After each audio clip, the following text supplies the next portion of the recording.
방금 들으신 대로 올해 전국 표준지 공시지가가 지난해보다 6.3% 올랐습니다. 지난해 상승률에 비해서는 다소 낮지만 최근 10년 기준으로는 두 번째로 높은 건데요. 오늘 집중진단에서는 보유세 부담이 얼마나 늘어나는 건지 또 이 같은 상황이 부동산 시장에 미칠 영향까지 살펴보겠습니다. 부동산 전문가이신 최황수 건국대 부동산대학원 교수 그리고 저희 비즈플러스 프로그램의 전용 계산기이신 조중식 세무사 자리하셨습니다. 어서 오십시오. 안녕하세요. 네, 수식어 마음에 드셨습니까? 소장님. 계산 잘한다는 의미로 좋게 네. 제가 이야기했습니다. 네, 요즘에 인공지능도 있고 많이 분발해야 될 것 같습니다. 네, 그렇죠. 자, 지금 저희가 보도한 대로 최 교수님, 이 공시지가 6.3% 전국이 올랐는데 작년보다는 낮지만 10년 평균은 굉장히 높은 수준이에요. 이 좀 평가를 어떻게 하십니까? 문재인 정부 들어서서 네. 계속 이 상승률을 계속 높여가고 있는데 네. 다만 작년하고 약간 다르게 조금 올린 그 상승률이 좀 떨어진 것은 네. 작년에 상당히 많이 두 자릿수의 증가율을 보이면서 네, 굉장히 네. 반발이 많았고 네. 심지어는 조세의 저항 이런 얘기도 있었거든요. 서울 같은 경우는 작년에 14% 가까이 올랐죠. 그 정도 네. 올랐으니까요. 네. 그래서 네. 올해는 그런 부분들을 조금은 네. 반영을 한 그런 목소리를 들은 게 아닌가 네. 싶기도 하지만 네, 네.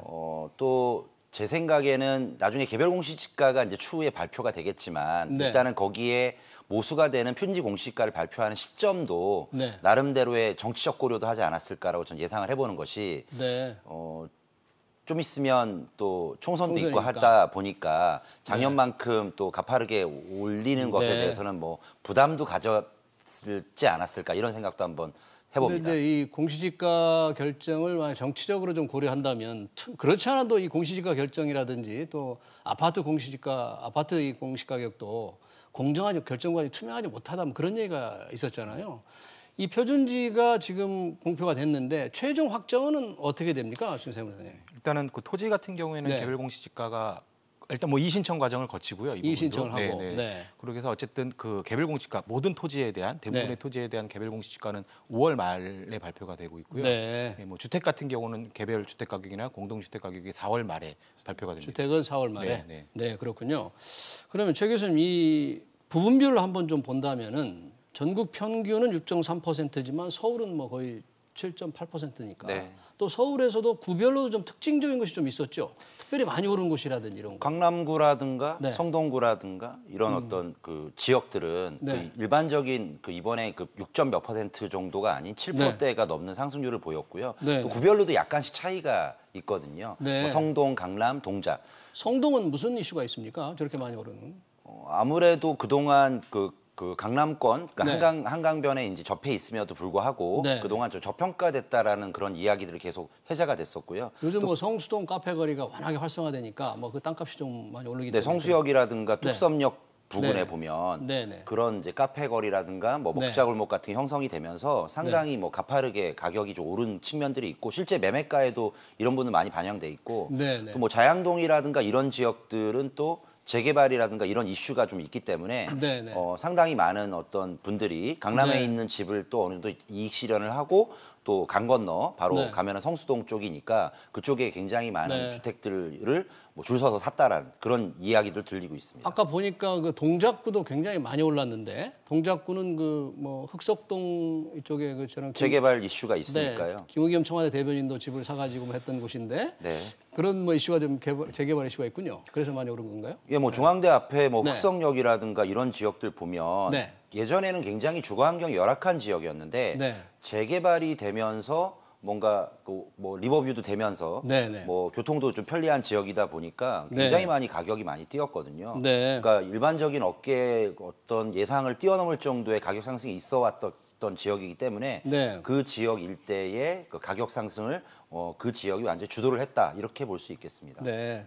이 표준지 공시지가가 조세무사님 우리 일반인들이 땅을 이제 가지고 있는 사람도 있고 대부분 땅을 가지고 있지는 않은데 아파트를 많이 소유하고 있잖아요. 이 표준지 공시지가가 왜 우리한테 이렇게 중요하게 지금 다가오는 겁니까? 일단은 이제 네. 표준지 공시지가가 결국은 개별 공시지가 그리고 네. 나아가서는 이제 주택 가격에도 공시가격에도 영향을 미칠 수밖에 없고요. 네. 그 공시가격 그 개별 공시가라는 게 결국은 네. 물론 이제 거래할 때 뭐 그거를 보고서 거래 가격을 정하고 하진 않지만 네. 어쨌든 보유세 가장 중요한 보유세. 보유세에 직접적으로 영향을 미치고 건강보험료 이제 재산도 반영이 되잖아요. 건강보험료? 건강보험료에도 영향을 미치는 것이기 때문에 사실 뭐 관심을 안 가질 수가 없죠. 네, 그러니까 건강보험료에도 상당히 많은 영향을 주고 물론 재산세는 뭐 더구나 직접적인 영향을 주는데 이 공시지가 지금 현실화를 우리가 얘기를 하잖아요. 현실화를 자꾸 올려간다 그러는데 지금 현재 시가에 비해서는 그럼 어느 정도 수준? 현재는 평균적으로 60% 중반대 정도로 되어 있습니다. 60% 중반. 예. 네.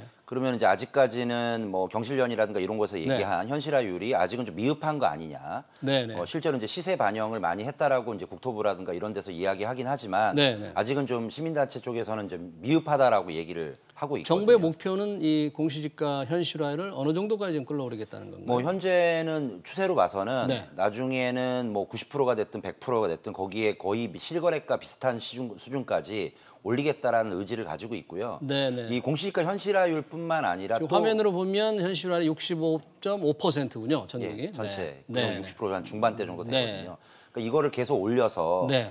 또 실제 이제 이 표준지 공시지가에 대한 현실화율이 오르면 당연히 개별 공시지가에도 당연히 가격이 반영이 되거든요. 네, 그렇다면 보유세라든가 또 이런 여러 가지 세금 또 네. 내야 되는 내가 조세성 어떤 그런 비용에도 분명히 증가 요인이 분명히 영향을 미칠 것 같습니다. 네네. 개인이 이 표준지 공시가격을 보려면 정부의 그 부동산 그 공시가격 알려주는 곳이 있죠. 예, 알림이 있습니다. 알림이 거기 가서 보면은 알 수 있겠군요. 네, 그렇습니다. 네. 자, 조세무사님 이러면 이 땅도 여러 가지가 있는데 뭐 주거용이 있고 상업용이 있잖아요. 상당히 다를 것 같은데 세금이 이번에 뭐 가장 그 비싸게 물리는 게 명동의 그 네이처 리퍼블릭 땅이라고 하는데 이 어떻게 다릅니까, 그쪽에?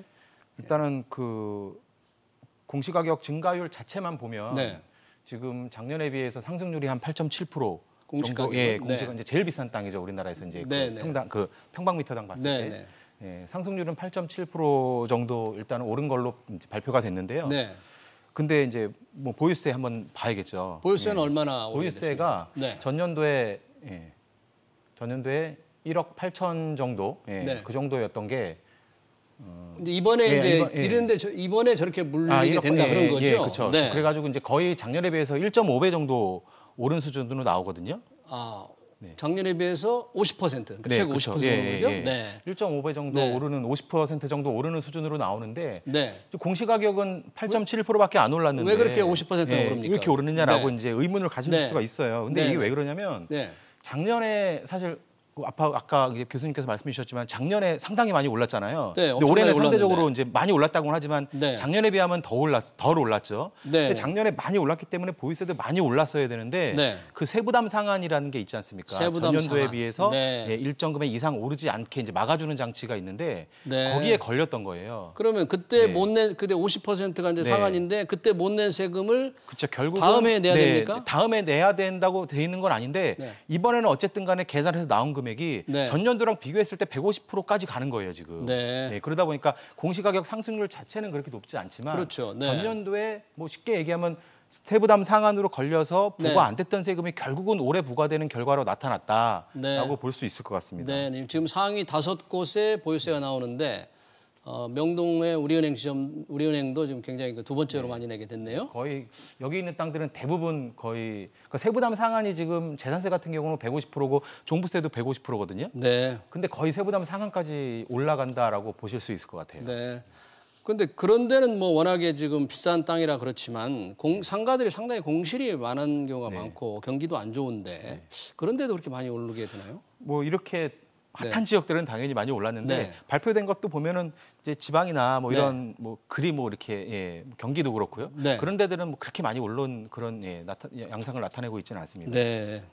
자, 그럼 공시가격의 표준지 공시지가가 이렇게 오른다면 그 영향이 하나하나 한번 살펴보고 싶은데 어떻게 우리한테 영향을 미칠까요, 조 교수님? 일단 공시가격이 오르게 되면 네. 현재 내가 내야 되는 보유세 부담이 늘어나다 보니까 네. 네. 분명히 이 부분에 대해서는 뭐 일반 시민들의 어떤 가처분 소득도 약간 줄어들 수도 있거든요. 세금을 더 많이 내게 되니까. 예, 내가 쓸 돈이 줄어드는 거죠. 그렇죠. 그리고 또 가격이 오름에 따라서 내가 임대 사업을 하는 사람들 입장에서는 네. 오른 세금만큼 내가 다 낼 수는 없다. 그래서 임대료에다가 이런 것들을 전가시키려고 하는 그런 시도들도 분명히 있을 수 있거든요. 세입자들한테 그 세금 부담을 전가시킨다. 예. 네. 뭐 이론적으로 본다면 그 세입자들한테 전가시키는 조세 전가 효과가 네. 100%라고 볼 수는 없겠지만 네, 네. 일정 부분들은 세입자에게 일부 부담을 하고 네. 본인들이 일정 부분 또 부담하는 이런 네. 현상이 되어서 사회적인 전체적인 측면에서 본다면 수요에 대한 어떤 약간의 어떤 침체를 가져올 수 있는 요인들은 분명히 네. 그것이 크든 작든 간에 영향을 미칠 수 있는 측면들은 분명히 틀림없다고 네. 볼 수 있겠습니다. 그 땅값이 많이 오른 그런 아파트들의 신규 분양가도 결과적으로 오르게 되지 않나요? 분양가도 당연히 오를 네. 것이고요. 네. 또 지금 정부가 추진하고 있는 여러 가지 어떤 공공택지라든가 이런 그 사업들조차도 네. 보상가라든가 이런 것들도 당연히 표준지 공시지가라든가 개별 공시지가에 맞춰서 인상을 시켜야 되는 부분들도 분명히 있습니다. 아, 보상가격. 그러면 3기 지금 신도시에 때 땅을 정부 수용해야 되잖아요. 그런 경우에도 그 땅 주인들한테는 훨씬 돈을 많이 주게 되네요. 그러니까 아마 그 3기 신도시 발표했던 네. 그 시점으로 이제 딱 가드라인을 딱 정해놓고 네. 그 가격으로 보상을 하겠다라고 하지만 네, 네. 실제로 역대 정권에서 했던 신도시들 보면 그 중간에 이제 진행을 함에 따라서 표준지 공시지가라든가 개별 공시지가가 오르는 부분에 대해서도 네, 네. 일정 부분 반영했었던 것은 사실이거든요. 네. 그럼 당연히 수용가라든가 보상가가 늘어나게 되면 네. 저렴한 주택을 공급하기 위한 취지가 네. 살짝은 좀 무색해지는 가능성도 없지 않아 네. 있다라고 볼 수 있겠습니다. 네, 아까 우리 조정식 세무사님께서 이제 각종 부담금, 건강보험료도 얘기했는데 그러면 땅값이 많이 오른 상업용 건물주들의 건강보험료가 가장 많이 오르겠네요. 그렇게 되면? 예, 아무래도? 뭐 아마도 그렇게 될 것 같고 아까 이제 네. 그 자막에도 나왔지만 가장 그 비싼 어떤 상업지에 있는 네. 그런 활성화된 어떤 그런 땅값들도 오르고 네. 하다 보면 네. 당연히 내가 내야 되는 건강보험료 모든 네. 것들이 늘어나게 되는데 네. 약간 좀 생각은 좀 해봐야 될 게 네. 이번에 그 올린 그 표준지 공시지가 그 상승률을 보면 네. 주택 부분이 좀 많이 올랐고요. 주택 부분에 주택과 관련된 땅. 주택에 그죠? 관련된 토지. 토지, 근데 이제 네. 상업 지역이라든가 그다음에 공업 지역에 대한 그런 상승률은 좀 상대적으로 좀 사실 떨어지는데 네, 그 네. 이유는 뭐냐면 네. 이전부터 상업용이라든가 공업용 토지들은 네. 주택에 비해서는 공시가 현실가율이 상대적으로 좀 높았었습니다. 아, 그렇군요. 지금 화면에 그 상승률을 보니까 말씀하신 대로 주거용이 훨씬 더 올랐네. 1.1%포인트. 예, 그러니까 오른 네. 거는 이번에 주거용을 좀 많이 올리고 네. 집값을 잡겠다는 의지를 좀 표명한 것이고 아, 그렇군요. 원래 현실화율 자체는 상업용과 공업용이 많이 반영돼 있다 보니까 이번에는 이제 상승률로만 따진다면 올린 폭이 주거용보다는 좀 작은 네, 그런 그러니까 공시지가 패턴을 볼수 현실화율이 있습니다. 현재 보면 여전히 올렸음에도 주거용이 낮군요. 65%가 안 되네요. 예, 상가라든가 뭐 상업용지라든가 공업용지에 비해서는 좀 아직도 낮은 편입니다. 그럼 앞으로도 표준지 공시지가 할 때 주거용 공시지가가 더 오를 수 있다고 예상할 수 있지 않을까요? 뭐 최근에 네. 정부의 어떤 그런 정책의 패턴들을 네. 보면 그럴 것들이 충분히 예견이 네. 가능할 것 같습니다. 네, 그렇군요. 자, 조정식 세무사님, 이렇게 공시지가가 오르고 현실화율이 더 올라가면 결국은 이제 세금은 많이 낼 일만 남았는데 세금을 좀 적게 내고 싶어하는 사람들이 많이 있지 않습니까? 네. 어떤 방법들이 있을까요? 근데 네, 사실은 절세하는 보유세, 방법? 네, 네. 절세 중요한데요. 네. 보유세는 사실 이렇게 이제 가격이 발표가 되잖아요. 네. 뭐 내가 땅을 비싸게 파는 사람도 있고 똑같은 비슷한 집도 싸게 파는 집 사람도 있고 뭐 거래 네. 가격이야 천차만별로 달라질 수 있지만 네. 어쨌든 공시한 이 가격은 국가에서 발표하는 거기 때문에 그 발표한 그 가격에 따라서 그냥 어떻게 보면 자동으로 정해진다고 볼 수가 있어요. 그 보유세는 사실상. 네. 그러니까 그 납세자 입장에서는 뭔가 어떻게 노력을 해가지고 세금을 줄인다는 게 사실상 불가능할 수도 있거든요. 네. 뭐 그러면 아무것도 안 하고 그냥 가만히 네, 있어야 아무것도 되느냐? 못하는 땅값 오른 만큼 세금만 내야 됩니까? 그거는 아니고요. 그나마 네. 네. 할 수 있는 부분들 한 두 가지 정도만 생각을 해본다면 네, 네. 우선은 그 이게 재산세가 보유세, 네. 그러니까 재산세, 종부세 이 보유세가 네.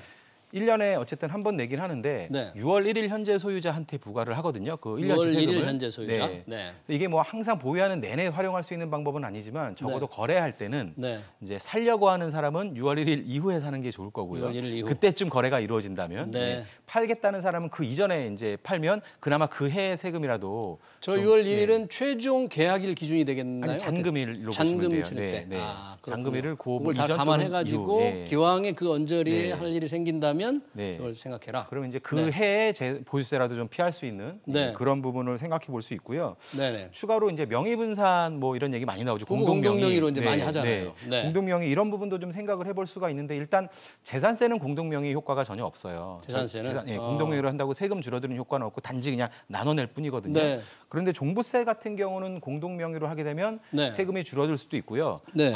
아니면은 아예 그 단독명의였으면 종부세를 내야 될 사람이 공동명의를 함으로써 종부세 과세 대상에서 아예 빠지는 경우도 있을 수가 있거든요. 네. 예, 여기 보시면 뭐 주택 지금 가격이 주택의 경우네요. 네. 여러 가지 이제 케이스로 나눠가지고 네. 이렇게 6억, 10억, 12억까지 보면 네. 단독명의였으면은 이제 거의 6억 빼고 10억, 12억은 다 종부세를 부담을 해야 되지만 네. 공동명의로 하면 12억까지도 지금 종부세를 안 내잖아요. 아, 공동명의로 할 네, 때는 네, 각각 네. 6억 원이 그 네. 종부세 매기는 한도가 안 되니까 네, 그렇게 네. 되는 거군요. 그리고 네. 15억 이상인 경우도 이 경우에는 단독명의나 공동명의나 다 종부세 부담은 해요. 네, 네. 하는데 세금 계산을 실제 해보면 네. 세금도 더 작다는 거죠, 공동명의가. 네. 예, 그렇기 때문에 재산세는 뭐 크게 문제가 없지만 종부세는 종합부동산세는 공동명의가 공동명의를 좀 통해서 유리하다. 절세할 수 있는 부분이 있는데 이제 이 부분도 또 조심하셔야 되는 게 어떤 게 있습니까? 조심해야 돼요. 취득할 때 같은 경우에 아예 처음부터 살 때부터 그럼 우리 공동명의로 사자라고 네. 할 때 예를 들어서 뭐 한 20억짜리 주택이라고 하면 네. 10억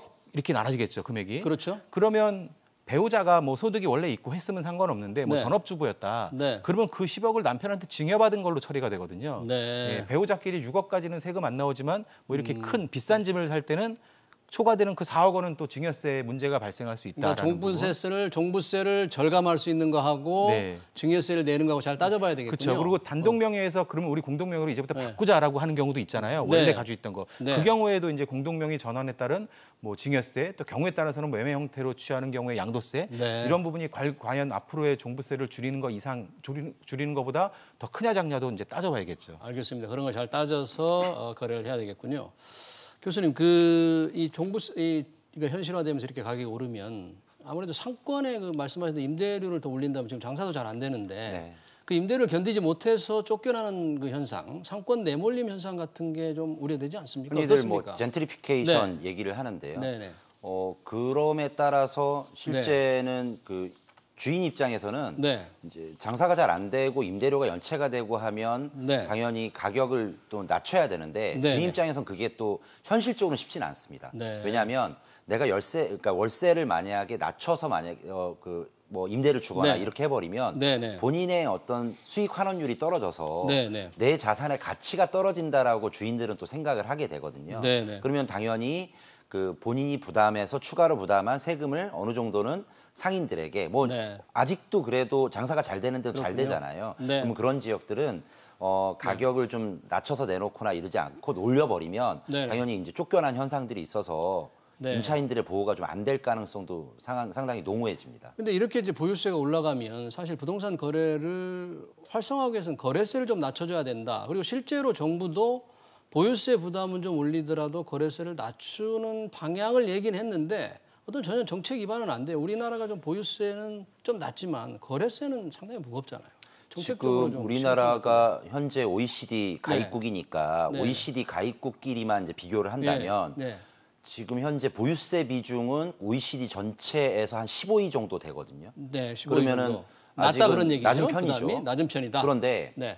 거래세라고 얘기할 수 있는 문제, 사실 이제 취득록세 같은 경우 그렇게 부담이 크진 않거든요. 아직까지는. 여기서 지금 우리가 거래세라 그러면 아무래도 양도소득세를 양도세를 얘기하겠죠? 이제 포커스를 네, 해야 되는데 그렇죠. 양도세는 OECD 최고 수준입니다. 아, 그러면 좀 낮춰야 되는데 왜 그걸 안 낮춰? 그러니까 저는 이제 우려가 되는 게 뭐냐면 네. 현재 그러니까 보유세를 갖다 현실화율을 적용을 네. 해서 네. 계속 또 그다음에 공정시장가액 네. 비율을 계속 몇 년간 100%로 맞추겠다고 하면 네. 세부담이 늘어나거든요. 네. 그러면 OECD 평균보다도 아니 평균을 맞춘거나 이제 평균 정도를 어느 정도 이제 비등하게 간다면 네. 어떤 현상이 나타나냐면 거래세는 그대로 둔 채로 네. OECD 최고 수준으로 네. 보유세를 계속 올려버리면 네. OECD 전체에서 세금을 제일 많이 내는 나라가 돼버립니다. 아. 그러면은 안 그래도 우리보다도 더 선진국인 나라들도 있고 이럴 네. 텐데 우리가 더 잘 살지 못하면서 세금을 세금만 더 가장 많이 많이 내면 안 내는 나라가 되겠죠. 돼버리면 네, 네. 당연히 이거에 대한 균형을 좀 맞춰야 그렇죠. 되는 측면들이 있는데 그렇죠. 말씀하신 대로 네, 그 네. 거래세를 갖다 낮추려고 네, 네. 하는데도 불구하고 네. 정부 입장에서는 거래세에 대한 어떤 낮춤에 대한 생각들이 100을 얘기하면 한두 번밖에 얘기 안 하는 네. 그런 현상들이 네. 있는 것 같습니다. 어쨌든 거래가 많이 돼야만 경기가 활성화되니까 양도세를 좀 낮춰서 거래를 활성화해야 된다는 주장은 나오고 있는데 정부가 별로 움직이진 않는 것 같아요. 네. 생각이 없는 생각이 없는 것 같다. 그런 네. 생각 듭니다. 예. 네, 세무사님 실제 상담을 많이 해보면 네. 어떤 세금에 대해서 가장 민감합니까? 이 양도세입니까? 부동산세입니까? 일단은 아무래도 양도세가 양도세. 양도세가 네. 이제 금액적으로 이제 클 그러니까. 가능성이 상당히 네. 크고요. 그리고 네. 또 최근처럼 부동산이 급등하던 시기에는 당연히 세부 부담이 양도세 아주 많이 내야 클 되니까. 수밖에 없거든요. 네. 그리고 또 뭐 지금 한시적으로 유예를 이제 적용 배제해주고 네. 있긴 하지만 네. 뭐 다주택자 같은 경우는 이제 중과세 문제도 네. 있고 하기 때문에 뭐 양도세가 그리고 또 양도세 또 한편에서는 또 다른 세금 뭐 종부세나 네. 이런 거와의 차이점은 뭔가 내가 준비하고 노력해서 아까는 다른 거는 안 된다 그랬잖아요. 네, 그냥 네. 뭐 절세할 수 있는 게 한정적이라고 했는데 양도세는 뭔가 내가 대비를 해서 세금을 줄일 수 있는 여지들이 좀 있다 보니까 네. 좀 더 관심을 많이 갖는 편이 있습니다. 알겠습니다. 최 교수님 마지막으로 지금 이 정부의 워낙 부동산 규제가 강하다 보니까 강남을 이렇게 잡으려고 하다 보니까 다른 곳이 지금 풍선 효과처럼 나타나요. 경기 남부에 지금 뭐 수원,